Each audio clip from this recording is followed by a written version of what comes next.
வணக்கம் news matrix நேர்களே. இன்றைக்கி அரசியல் நிகழ்வுகளை பார்க்கறதுக்கு முன்னாடி மயிலாடுதுறை மாவட்டம் தரங்கம்பாடி அருகே உள்ள சாத்தங்குடியின் ஒரு கிராமத்தில் ஒரு காதலனும் காதலியும் அடித்து கொல்லப்பட்டு ஒரு கொட்டகையில் தூக்கு மாட்டப்பட்டிருக்கிறார்கள். அவங்க தூக்கு மாட்டிகளை யாரோ மாட்டியிருக்கிறார்கள். இது தொடர்பாக அந்த பெண்ணோட அப்பா லட்சுமிகாந்தன் இன்னொரு 5 பேர் அவரை சேர்த்து ஒரு 5 பேர் கைது செய்யப்பட்டிருக்கிறார்கள். தமிழ்நாட்டில் தமிழக வெற்றி கழகம் ஆட்சிக்கு வந்தது. எப்பொழுதுமே இங்கே இருக்கிற அமைச்சர்கள் பட்டியலில் ஆளும் சாதியினர் தான், ஆதிக்க சாதியினர் தான் மிகப்பெரிய அளவில் குலைச்சுவர்கள். ஆனால் இன்னுமே தமிழ்நாட்டில் அந்த சாதிய உணர்வுன்னு சொல்ல முடியாது, வெறி அப்படின்னு சொல்லிட்டு சொல்லலாம். ஏன்னா வெறி இருந்தார் தான் இந்த மாதிரி பண்ணுவாங்க. இப்போது இங்கே நிறைய திரைப்படங்கள் சாதிக்கு எதிராக வருகிறது. அதே போல் நிறைய பேர் சாதிக்கு எதிராக பேசுகிறாங்க. அதெல்லாம் போக தமிழக அமைச்சரவையில் கிட்டத்தட்ட 8 தலித் அமைச்சர்கள் இருக்காங்க. இதெல்லாம் தாண்டி ஒரு குறிப்பிட்ட சாதியினருக்கு எங்களுக்கு காதலை விட எங்கள் பொண்ணை விட எங்கள் சாதி தான் முக்கியம் அப்படின்னு சொல்லிட்டு இந்த கொலை பண்ணியிருக்காங்கன்னா எந்த அளவுக்கு அவங்களுக்கு அந்த சாதி திமிர் ஊறி இருக்கும் ரத்தத்தில்னு பார்த்துங்க. இது ஒரு விஷயம். அந்த கொலை செய்யப்படுறதுக்கு முன்னாடி அந்த பெண்ணோட தந்தை அதே போல் அவங்க உறவினர்கள்லாம் கொலை செய்யப்பட்ட அந்த காதலனை அடிச்சிருக்காங்க, ஜாதி பேரை சொல்லி திட்டியிருக்காங்க. அப்படி திட்டும்பொழுது அந்த பையன் என்ன பண்ணுறான்னா, அங்கே பக்கத்தில் இருக்கிற காவல் நிலையத்தில் போயிட்டு புகார் கொடுக்குறான். இந்த மாதிரி என்னை சாதிய ரீதியாக திட்டுறாங்க அப்படின்னு சொல்லிட்டு. இதனால் அந்த பொண்ணோட தகப்பனார் அதே போல் உறவினர்கள் 4-5 பேர் மேலே வன்கொடுமை தடுப்பு சட்டத்தின் கீழ் வழக்கு பதிவு செய்கிறாங்க. அப்படி பதிவு செஞ்ச உடனே அன்னைக்கு மறுநாளே அந்த பையன் இந்த மாதிரி அடித்து கொலை செய்யப்பட்டிருக்கான். அந்த பெண்ணும் கொலை செய்யப்பட்டு தூக்கு மாட்டப்பட்டிருக்கிறார்கள். இது தொடர்பாக அந்த 5 பேர் கைது செய்யப்பட்டு அங்கே போயிருக்காங்க. ஆனால் தமிழ்நாட்டில் எப்பொழுதுமே நாங்கள் சமூக நீதி பேசுகிற ஆட்சி, அந்த சாதிக்கு எதிராக பேசுகிறோம். கி வீரமணின்னு நினைக்கிறேன், பெரியார் திடலில் இருப்பார். ஸோ அவர்லாம் ஒரு கண்டன அறிக்கை வரல, விடுதலை சிறுத்தைகள் சார்பாகவும் எதுவுமே சரியாக பேசலை. இதெல்லாம் நடக்கும்போது ரொம்ப வருத்தமாக இருக்குது. இங்கே தமிழக வெற்றி கழகம் ஆட்சி இருக்கலாம், அதே போல் எங்களுக்கு சாதி ஓட்டு வராது அப்படின்னு சொல்லிட்டு நிறைய பேர் பேசிகிட்ருக்கலாம். ஆனால் இதெல்லாம் இந்த விஷயங்கள்லாம் முக்கியமாக பேசப்பட வேண்டும். 8 அமைச்சர்கள் இருக்கும்போதே இவ்வளோ தைரியமாக குறிப்பிட்ட ஆதிக்க சாதியினர் இப்படி பண்ணுறாங்கன்னா, இப்போ யாருமே இல்லை, அவங்களுக்கு அதிகாரம் இல்லை, பவர் இல்லைன்னா என்னென்னலாம் பண்ணுவாங்க அப்படின்னு சொல்லிட்டு நீங்கள் பார்த்துங்க. இது ஏன் நான் பேசுகிறேன்னா, வேறு எல்லாம் பேசியிருந்தால் நான் பேசியிருக்க மாட்டேன். ஓகேவா? யாருமே பேசலை, அதனால் நான் பேசுகிறேன். பார்ப்போம். இது தொடர்பாக அந்த வன்கொடுமைக்கு சிறப்பு சட்டம் கொண்டு வரப்போவதாக திமுக ஆட்சியில் சொல்லப்பட்டது. விடுதலை சிறுத்தைகள் மிகப்பெரிய அளவில் கோரிக்கை வச்சாங்க, அழுத்தம் கொடுத்தாங்க. இந்த ஆட்சியில் 8 தலித் அமைச்சர்கள் இருக்காங்க. தமிழக வெற்றி கழகத்தின் தலைமையான விஜய் அவர்கள் இருக்கார்ல, முதல்வர் விஜய், அவர் சிறப்பு சட்டம் கொண்டு வரவரா இல்லைன்னு சொல்லிட்டு பொறுத்திருந்து பார்க்கலாம். கொண்டு வரத்துக்கு ஒரு ஆட்சி இருக்கணும் அப்படின்னு சொல்லிட்டு நிறைய பேர் சொல்கிறாங்க. நான் தொடர்ந்து நிறைய வீடியோக்களில் சொல்லியிருப்பேன். மொட்டை மாடி பாலிடிக்ஸ் ஆகட்டும், நான் வெளியில் கொடுக்குற நேர்காணல் ஆகட்டும், நிறைய இடங்களில் என்ன சொல்கிறேன்னா, இந்த ஆட்சி இருக்கக்கூடாதுன்னு சொல்லிட்டு தொடர்ந்து எடப்பாடி பழனிசாமி சொல்கிறாரு. அதே போல் திமுக இளைஞரணி செயலாளர் உதயநிதி அவர்கள் சொல்கிறாங்க.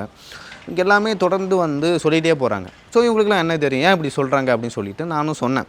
இந்த மாதிரி தமிழக வெற்றி கழகம் சார்பாக பல எம்எல்ஏக்கள் விலை பேசுகிறாங்க, விலை பேசப்பட்டு கொண்டிருக்கிறார்கள் அப்படின்னு சொன்னேன். அதோட தொடர்ச்சியாக அங்கே ஊத்தங்கரை எம்எல்ஏ இளையராஜாவுக்கு பணம் பேரம் பேசியிருக்காங்க. கிட்டத்தட்ட 35 கோடி. அதாவது ஒரு எம்எல்ஏக்கு திமுக சார்பாக அவர்கள் கொடுக்கக்கூடிய தொகை செட்டில்மெண்ட், லைஃப் டைம் செட்டில்மெண்ட்னு சொல்லுவாங்களே.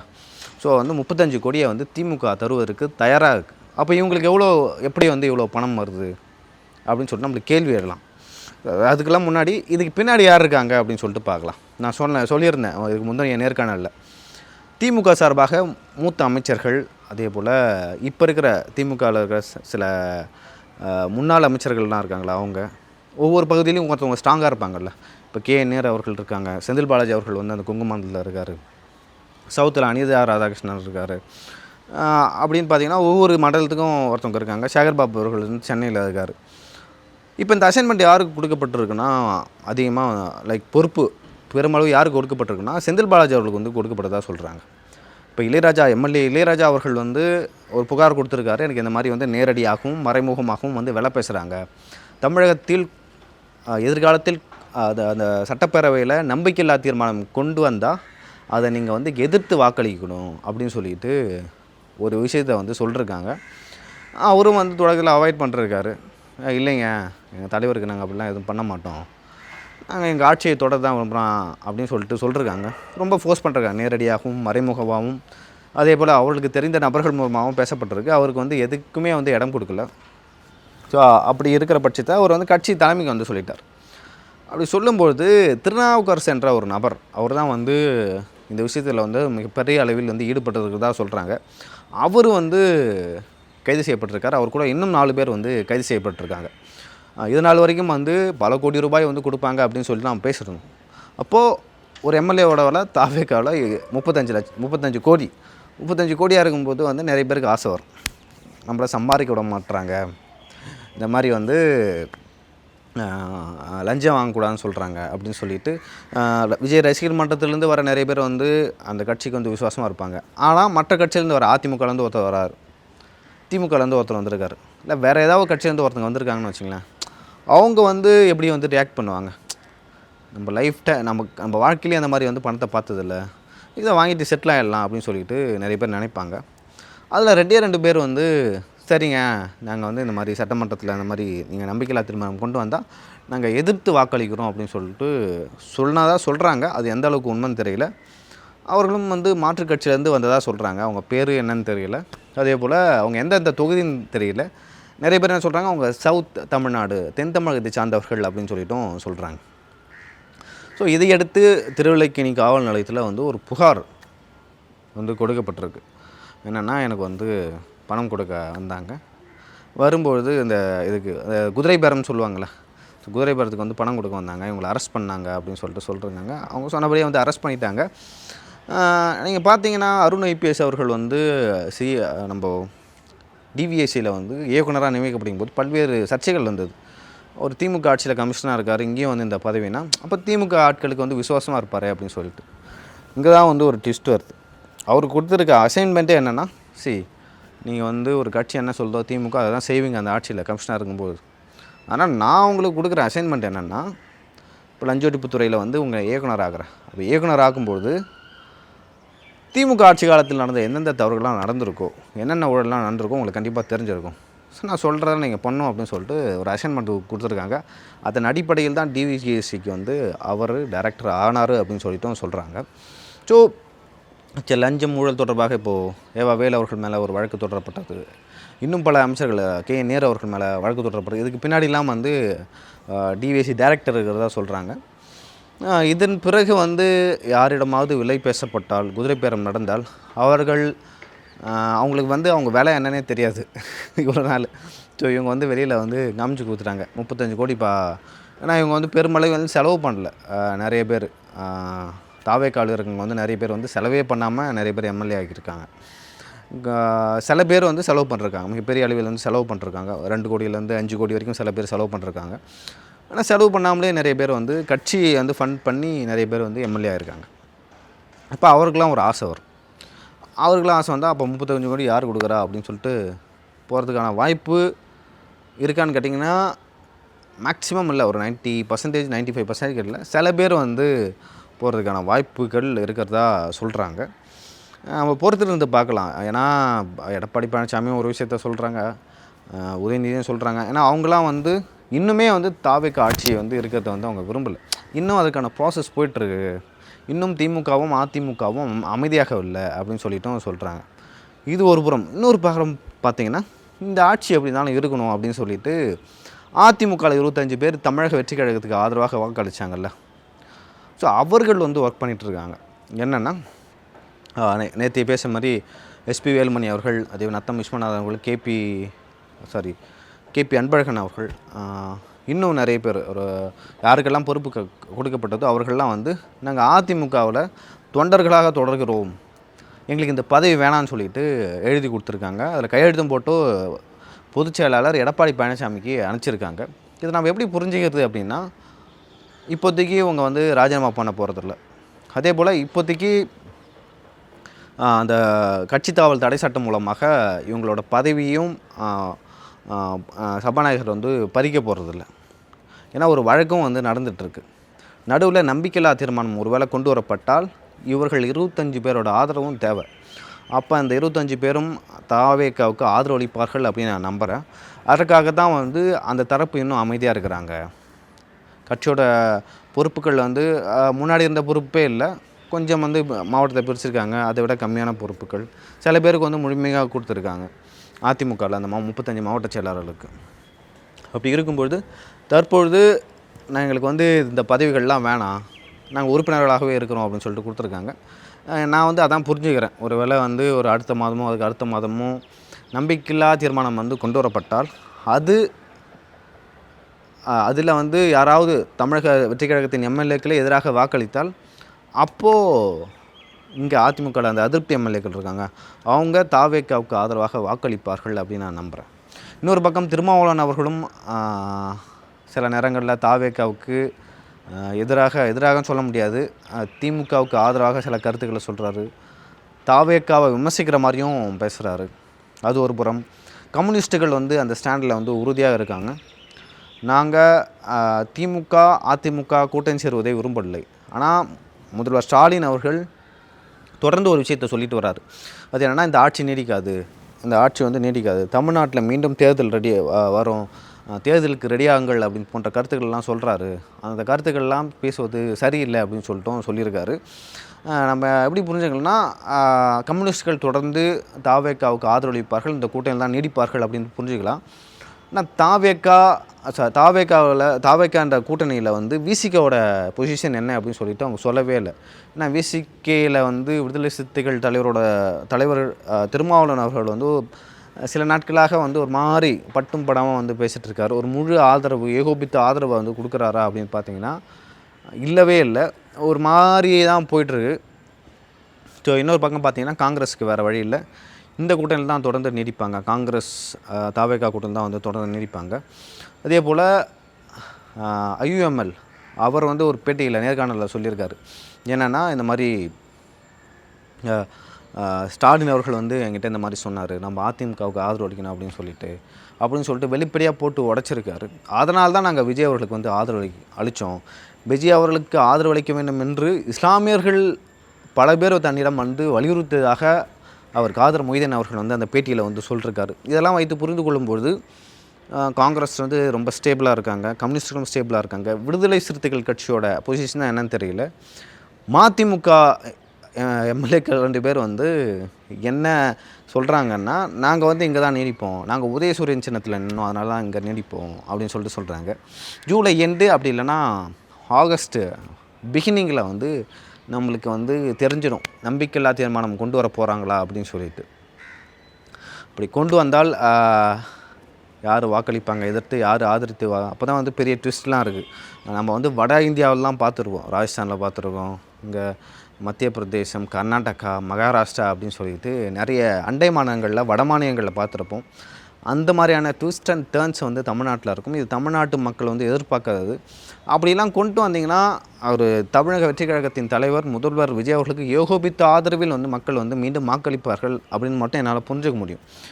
அவர் வந்து 109 சீட்டை வந்து தனியாக வந்து வெற்றி பெற்றிருக்காரு என்றால், அவருக்கு மக்கள் எந்த அளவுக்கு, அதுவும் 35% நகர்ப்புறங்களில் மிகப்பெரிய வெற்றி பெற்றிருக்கார். அப்போ மக்கள் எந்த அளவுக்கு அவருக்கு ஏகோபித்த ஆதரவில் வந்து வாக்களிச்சிருக்காங்க அப்படின்னு நம்ம புரிஞ்சிக்க முடியுது. ஏன் அப்போது இவங்க வந்து கலைக்கிறாங்க, இவங்க பணம் வச்சுக்கிட்டு இந்த மாதிரி விளையாடுறாங்க, குதிரை பேரம் பேசுகிறாங்க.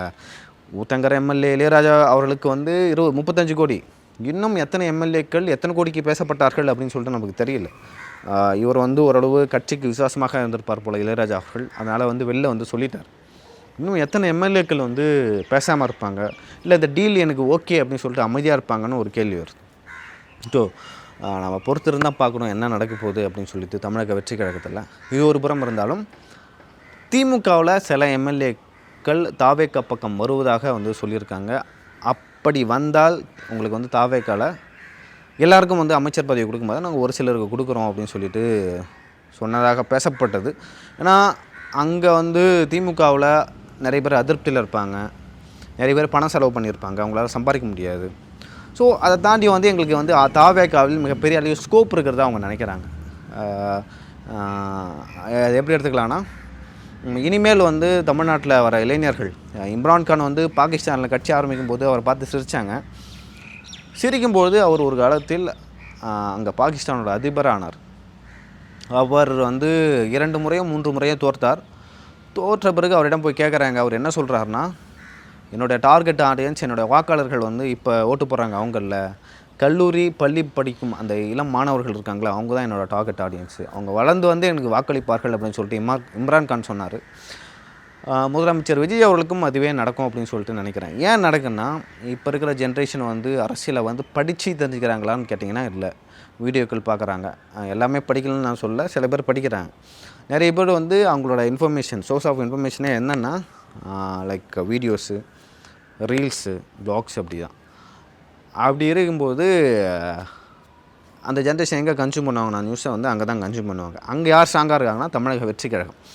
சித்தாந்த ரீதியாக இனி வரும் காலங்களிலெலாம் வந்து மாணவர்களும் சரி, கல்லூரி இளைஞர்களும் சரி, இல்லை வேலை செய்கிறவங்களும் வந்து இந்த ஜென்ரேஷனில் இருப்பாங்களான்னு பார்த்தீங்கன்னா இருப்பாங்க. எல்லாமே வந்து இருக்க மாட்டாங்க நான் சொல்ல மாட்டேன். பட் பெரும்பான்மையானவர் அப்படி இருக்க மாட்டாங்க. ஸோ அவர்கள்லாம் அந்த முதல் தலைமுறை வாக்காளர்கள்லாம் இப்போ அடுத்து வந்து ஒரு 20 லட்சம் பேர் வாக்களிக்க வராங்கன்னா அவங்க யார் பக்கம் போவாங்கன்னா ஒரு டிவிகே பக்கம் தான் போவாங்க. ஏன்னா அங்கே வந்து ஒரு ஒரு ஒரு எப்படி சொல்கிறது, எம்ஜிஆர் அவர்களுக்கு இருந்த அந்த ஒரு ஒரு புகழ் வெளிச்சம் வந்து விஜய் அவர்களுக்கும் இருக்குது. அவர் பேசுகிறத ஈஸியாக ஏற்றுக்கிறாங்க, புரியும்படி வந்து பேசுகிறாரு. அவர் தமிழ்நாட்டில் இருக்க எல்லா மக்களுக்கும் வந்து கருத்தியல் ரீதியாக உள்வாங்கி கொண்டு தான் திமுகவுக்கு வாக்களிக்கிறாங்களான்னு பார்த்தீங்கன்னா இல்லை. அதிமுகவுக்கும் அப்படி தான். ஸோ ஏதோ ஒரு காரணத்துக்காக, ஒரு விசுவாசத்துக்காக அவர்களால் நாங்கள் பயனடைஞ்சோம் அப்படின்னு சொல்லி தான் வந்து வாக்களிக்கிறாங்க. ஸோ அந்த வகையில் வந்து மீண்டும் தேர்தல் நடத்தப்பட்டால் நம்ம டிவிக்கே தான் வந்து மிகப்பெரிய இல்லை. நீங்கள் ஆட்சியை கவிழ்த்து நம்பிக்கையில்லா தீர்மானம் கொண்டு வந்து தேர்தல் நடத்துனீங்கன்னா அந்த மாதிரியான விஷயம் நடக்கும். இடைத்தேர்தலில் வந்து என்னால் சொல்ல முடியல. இடைத்தேர்தலில் வந்து ஏன்னா 5-6 பேர்கிட்ட வந்து டிவிகேலேருந்து ரிசைன் பண்ணியிருக்காங்க. இந்த 6 பேரும் டிவிகே வந்து வின் பண்ணுறோமான்னு கேட்டிங்கன்னா அது என்னால் சொல்ல முடியல. அதே போல் இந்த 6 பேர்லையும் அதிமுக வின் பண்ணுறோமா அப்படின்னு கேட்டிங்கன்னா 6 இடங்கள்லையும் அப்படின்னு பார்த்தீங்கன்னா அதையும் நம்மளால் சொல்ல முடியாது. ஏன்னா யார் வேட்பாளர், ஸோ புது வேட்பாளர் நடத்த போகிறதா சொல்கிறாங்க, புது வேட்பாளர் நிறுத்த போகிறதா சொல்கிறாங்க. ஸ்டாலின் அவர்களும் வந்து திருச்சி கிழக்கில் வந்து நிற்க போகிறதா சொல்கிறாங்க. இந்த மாதிரி வந்து பல பேச்சுக்கள் வந்து போய் கொண்டிருக்கிறது. அப்படி போகும்போது நம்ம எப்படி எடுத்துக்கிறது அப்படின்னு பார்த்தீங்கன்னா லைக் பெரும்பான்மை இப்போ 6னா ஒரு 3 இல்லை 4 தாவேக்கா ஜெயிக்கலாம், இல்லை 1-2 வந்து அதிமுகவும் திமுகவும் மாறி ஜெயிக்கலாம். ஆனால் வந்து ஒட்டுமொத்தமாக தாவேக்கா வெற்றி பெறுவார்களான்னு கேட்டிங்கன்னா இல்லை. ஆனால் அதில் ஒரு தொகுதி தாவேக்கா வெற்றி பெற்றாலும் அது வந்து அவருக்கு பெரிய விஷயம். ஏன்னா வந்து அவங்களுக்கு மெஜாரிட்டி கோரத்தில் அங்கேருந்து அவங்க எடுத்துப்பாங்க. அதே போல் திமுகவில் வந்து யாராவது ஆதரவாக வாக்களித்தார்கள்னா அதுவும் வந்து மீண்டும் இடைத்தேர்தல் வரதுக்கான வாய்ப்பு இருக்குது. இனிமேல் வந்து தமிழ்நாட்டில் அந்த மீண்டும் அந்த இடைத்தேர்தல்களை வந்து நீங்கள் பார்க்கலாம். அதே போல் பல்வேறு அரசியல் குழப்பங்கள்லாம் நடக்கும், அதையும் பார்க்கலாம். ஸோ இந்த மாதிரியான விஷயங்கள்லாம் நடக்கிறதுக்கு வாய்ப்பு இருக்குது. கூடிய சீக்கிரத்தில் வந்து வைகோ அவர்களும் வந்து தமிழக வெற்றி கழகத்தில் இணைய போகிறதா சொல்கிறாங்க. அதுக்கு முன்னாடி துரை வைகோ அவர்கள் எம்பி பதவியை ராஜினாமா செய்யணும்னு சொல்லிட்டும் சொல்கிறாங்க. என்னென்னா அவர் தீப்பெட்டி சின்னத்தில் நின்னார், அது அவருக்கு பெரிய ப்ளஸ். உங்களுக்கு மேடையெல்லாம் எழுதிருப்பார் துரை வைகோ அவர்கள். நீங்கள் நிறைய பேர் பார்த்துருப்பீங்க. அந்த நாடாளுமன்ற தேர்தல் வர்றப்போ திருச்சியில் வந்து பொதுக்கூட்டம் நடக்குது, தேர்தல் பொதுக்கூட்டம்.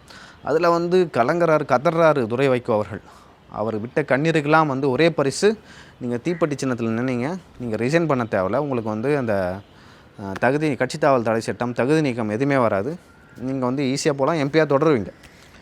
ஸோ இதெல்லாம் நடக்குது. அதிமுக சார்பாக அவங்க வந்து இனிமே வந்து கோஷங்களில் வந்து போட்டுகிட்டே இருக்காங்க. லைக் அந்த கழகத்தில் வந்து ஈடுபட்டு கொண்டிருக்கிறார்கள் அப்படின்னு சொல்லலாம்.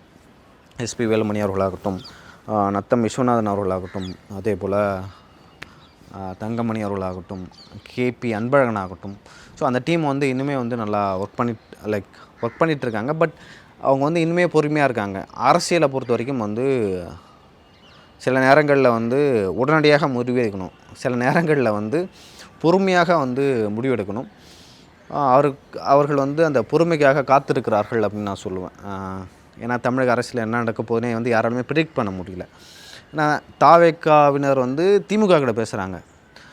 உங்களுக்கு 25 எம்எல்ஏக்கள் வந்து அதிமுகவில் தகுதி நீக்கம் செய்யக்கோரி வந்து நோட்டீஸ் போட்டிருக்காங்க.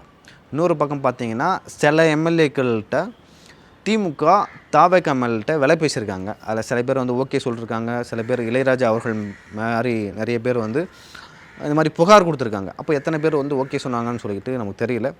பல குழப்பங்கள், பல அதிரடிகள். எம்எல்ஏக்களை தகுதி நீக்கம், அந்த 25 பேர் அதிமுக எம்எல்ஏக்கள் இருக்காங்கள்ல, அவங்கள தகுதி நீக்கம் செய்ய வேண்டுமா வேண்டாமா அப்படின்னு சொல்லிட்டு முடிவெடுக்க போகிறது யாருன்னா சபாநாயகர். என்னை பொறுத்த வரைக்கும் அந்த விஷயத்தில் வந்து ஹைகோர்ட் வந்து என்ன முடிவெடுக்க போகிறாங்கன்னு தெரியல. ஆனால் சபாநாயகர் அவர்களுக்கு வந்து இந்த மாதிரியான விஷயங்களில் மிக அதிகபட்ச அதிகாரங்கள், வானவிலாய அதிகாரங்கள் அப்படின்னு சொல்லிட்டு சொல்லுவாங்க. அவர் எடுக்க தான் டிசிஷன். அவர் என்ன வேணாலும் எடுப்பார்.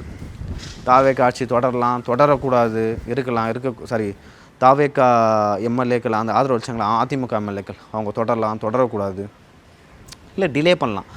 ஆக்சுவலாக வந்து அந்த டிசிஷன் எடுக்கிறாங்கல்ல, அதை எவ்வளோ வேணால் வந்து டிலே பண்ணலாம். நாங்கள் வந்து சட்ட வல்லுநர்களுடன் வந்து கலந்து ஆலோசித்து கொண்டு இருக்கிறோம் அப்படின்னு சொல்லிட்டு சொல்லலாம். ஆக்சுவலாக நான் பேசும்போது நிறையா ரோல் ஆகும். என்னென்னா நான் கண்டினியூஸாக வீடியோ போடல ஒரு 10 நாள் கிட்ட. ஸோ அதனால் வந்து அந்த ஃப்ளோ எனக்கு இன்னும் கிடைக்கல, மன்னிக்கவும் எனக்கு திக்கிறதுக்கு. ஸோ சபாநாயகர் வந்து என்ன பண்ண போகிறானோ தெரியல, நம்ம பொறுத்து பார்க்கணும். அதே போல் இந்த இடைத்தேர்தல்கள் முடிந்த பிறகு தமிழக வெற்றிக் கழகத்தில் மீண்டும் அந்த அமைச்சரவை மாற்றி அமைக்கப்படும் அப்படின்னு சொல்லிட்டு சொல்கிறாங்க. ஏன்னா 6 தொகுதிகளுக்கு இடைத்தேர்தல் மீண்டும் வருவதற்கான வாய்ப்பு இருக்குது. அது எப்போன்னு தெரியல. ஏன்னா நம்பிக்கையில்லா தீர்மானம் எனக்கு தெரிஞ்சு ஜூலை எண்டு இல்லை ஆகஸ்ட் ஃபஸ்ட்டில் வந்து கொண்டு வருவாங்க. அப்படி கொண்டு வரும்போது அப்போ தெரிஞ்சிடும் இந்த ஆட்சி தொடருதா இல்லையான்னு சொல்லிட்டு. அப்படி தொடருது அப்படின்னு சொல்லிட்டு ஒரு வேளை வச்சுக்கிட்டாலும், இன்னொரு பக்கம் பார்த்திங்கன்னா இடைத்தேர்தல் நடக்கும். ஒரு வேளை தொடருதுன்னா இடைத்தேர்தல் நடக்கும். இல்லை ஒரு வேளை தொடரலை, இந்த ஆட்சி கவிழுது அப்படின்னு வச்சிங்களேன். அப்படி இருக்கும்பொழுது என்ன நடக்கும்னா, யார் வந்து லைக் இந்த தமிழ்நாட்டை ரூல் பண்ண போகிறாங்க, லைக் குடியரசுத் தலைவர் ஆட்சி வருதா, இல்லை இந்த தாவேக்கா ஆட்சியை கவிழ்ந்துட்டு அந்த பக்கம் வந்து நிறைய பேர் ஆதரவளிக்க போகிறாங்களா, அந்த பக்கம்னா அதிமுக மற்றும் திமுக இணைந்து தமிழ்நாட்டில் ஆட்சி அமைக்க போகிறாங்களா அப்படின்னு சொல்லிட்டு ஒரு கேள்வி வரும். என்னை பொறுத்த வரைக்கும் அதை தமிழ்நாட்டு மக்கள் வந்து ஏற்றுக்கொள்ள மாட்டார்கள். ஏன் ஏற்றுக்கொள்ள மாட்டாங்களா, 2 பேரும் கூட்டணி வைத்த பிறகு யாருக்கு ஆதரவாக இல்லை யாருக்கு எதிராக வாக்கு கேட்க போவாங்க அப்படின்னு ஒரு கேள்வி எழுது. ஸோ அங்கே தான் வந்து ஒரு பெரிய கொஷின் மார்க் வருது. அது நம்ம வந்து பொறுத்திருந்து தான் பார்க்கணும். அது என்ன மாதிரியான ஸ்ட்ராட்டஜி, எதுக்கும் வந்து அதில் அவங்க ஒர்க் அவுட் பண்ணிகிட்ருக்காங்க. ஏன் தாவேக்கா ஆட்சி நீட்டிக்கக்கூடாதுன்னு அவங்க நினைக்கிறாங்க. இப்போ ஏன் வந்து அந்த திருநாவுக்கரசு 35 கோடி பேரம் பேசினாங்கல்ல, ஸோ அவர் யாருக்கு க்ளோஸ்னால் செந்தில் பாலாஜி அவர்களுக்கும் அவருடைய தம்பி அசோக் அவர்களுக்கும் க்ளோஸ். அப்படி க்ளோஸாக இருக்கும்பொழுது அவங்க தரப்புலேருந்து பேசுனாங்கல்ல, இப்போ செந்தில் பாலாஜி ஆதரவாளர்களே கைது செய்கிறாங்கன்னா, இப்போ வேறு யாராவது பேசினா வந்து உங்களை கைது செய்வோம், சிறையில் அடிப்போம் அப்படின்னு சொல்லிட்டு ஒரு மிரட்டலாக தான் வந்து இதை பார்க்க முடியுது. இனிமேல் யாராவது வந்து இந்த மாதிரி பேரம் பேசினாவோ, குதிரை பேரம் பேசினாவோ, இல்லை பணம் கொடுப்பதாக சொன்னாவோ, அல்லது தமிழக சட்டப்பேரவையில் அந்த நம்பிக்கையில்லா தீர்மானத்துக்கு எதிராக வாக்களியுங்கள், உங்களுக்கு என்ன வேணுமோ பண்ணுறோம் அப்படின்னு சொல்லிட்டு யாராவது சொன்னாலும், அது தொடர்பாக யாராச்சும் அந்த தாவேக்கா எம்எல்ஏ பேசினாங்களா, அது வந்து அவர்களுக்கு எதிராக அமையும், கைது செய்யப்படுவார்கள், இன்னும் பல நடவடிக்கைகள் இருக்கும் அப்படின்னு சொல்லிட்டு நம்மளால் புரிஞ்சு கொள்ள முடியுது. அதே போல் இன்னொரு விஷயம் நான் கண்டிப்பாக சொல்லி ஆகணும். கன்னியாகுமரி மாவட்டத்தில் வந்து கனிம வளம் தொடர்பாக அந்த நியூஸ் வந்து நான் நியூஸ் கார்டில் தான் பார்த்தேன். கனிம வளம் தொடர்பாக வந்து ஒரு அப்ரூவல் வந்து தமிழக அரசு அளிக்கணும். என்னென்னா, அங்கே தொடர்ந்து வந்து கனிம வளங்களை வந்து எடுக்கலாமா அப்படின்னு சொல்லிட்டு ஒரு மத்திய அரசுக்கு வந்து தமிழக அரசு வந்து ஒரு அனுமதி அளிக்கணும். அதுக்கு தமிழக வெற்றி கழகம் வந்து ஆதரவு அளிச்சிருக்காங்க, அப்ரூவ் கொடுத்துருக்காங்க. ஆக்சுவலாக அவங்க தேர்தல் அறிக்கையில் வந்து இயற்கை அப்படின்லாம் வந்து தாவேக்கா தலைவர் விஜய் அவர்கள் பேசினார். இயற்கை தாயை நம்ம காக்க வேண்டும், இயற்கை வளங்களை வந்து அழிக்கக்கூடாதுன்னு பேசினார். இப்போ இந்த அனுமதி கொடுத்ததால் கன்னியாகுமரியில் வந்து அவங்க இந்த கனிம வளங்களை வந்து எங்கே வேணாலும் அள்ளலாம் அப்படின்னு சொல்லிட்டும் சொல்கிறாங்க. சரி, இது தொடர்பாக நான் சரியாக படிக்கலை, நான் படிச்சுட்டு டீட்டெயிலாக வந்து இது தொடர்பாக உங்கள்கிட்ட பேசுகிறேன். ஸோ இப்போதைக்கு இதுதான். நாளைக்கு வந்து விஜயபாஸ்கர் அவர்கள் கிட்டத்தட்ட ஒரு 10,000 பேர்கிட்ட ஹோட்டல் ஷெல்டன் இருக்குல்ல, அங்கே போயிட்டு விஜய் அவர்களின் தலைமையில் தாவேக்காவில் தன்னை இணைத்து கொள்ளப் போகிறார். அதில் விஜயபாஸ்கருக்கு நெருங்கியவர்கள் நிறைய பேர் இருக்காங்க. அதில் விராலிமலை அப்புறம் புதுக்கோட்டையில் இருக்கிற அதிமுக கட்சியினரே வந்து நிறைய பேர் போய் சேர போகிறதா சொல்கிறாங்க. அதில் வந்து யார் என்னென்ன விவரங்கள்லாம் சொல்லிட்டு நமக்கு தெரியும். அதே போல் எம்ஆர் விஜயபாஸ்கர் அவர்கள் வந்து என்ன பண்ண போகிறாருன்னு தெரியல. அவரும் தமிழக வெற்றி கழகத்தில் தான் இணைய போகிறாருன்னு ஒரு பேச்சு நடந்து கொண்டு இருக்கிறது. என்ன அப்படின்னு சொல்லிட்டு நம்ம பார்க்கலாம். ஏன்னா எம்ஆர் விஜயபாஸ்கரை தாண்டி கரூரில் யார் அரசு செய்ய முடியும்னு ஒரு கேள்வி வருது. அவர் ராஜினாமா பண்ணிட்டாருன்னா அதை விட வந்து பெருசாக ஏதோ எக்ஸ்பெக்ட் பண்ணுறாரு, இல்லை அதோட பெருசாக ஏதோ இருக்குது, அந்த தைரியத்தில் தான் அவர் ராஜினாமா பண்ணுறான்னு எடுத்துக்கலாம். பொறுத்திருந்து பார்க்கலாம் எம்ஆர் விஜயபாஸ்கர் அவர்கள் என்ன மாதிரியான முடிவு எடுக்க போகிறார். தாவேக்களை வந்து சேர போகிறாரா, இல்லை தன்னிச்சையாக அங்கே சுயமாக வந்து நிற்க போகிறாரா சுயேட்சையாக, இல்லை பாஜகவுக்கு போகிறாரா திமுகவுக்கு போகிறாரா அப்படின்னு சொல்லிட்டு பொறுத்திருந்து பார்க்கலாம். இன்றைக்கி வந்து நியூஸு தான். நாளைக்கு வந்து இன்னும் பல்வேறு செய்திகளை உங்களுக்காக கேட்டுட்டு வந்து உங்களுடன் பகிர்ந்து கொள்கிறேன். உங்களிடமிருந்து விடைபெறுவது நான் லியோ. பை.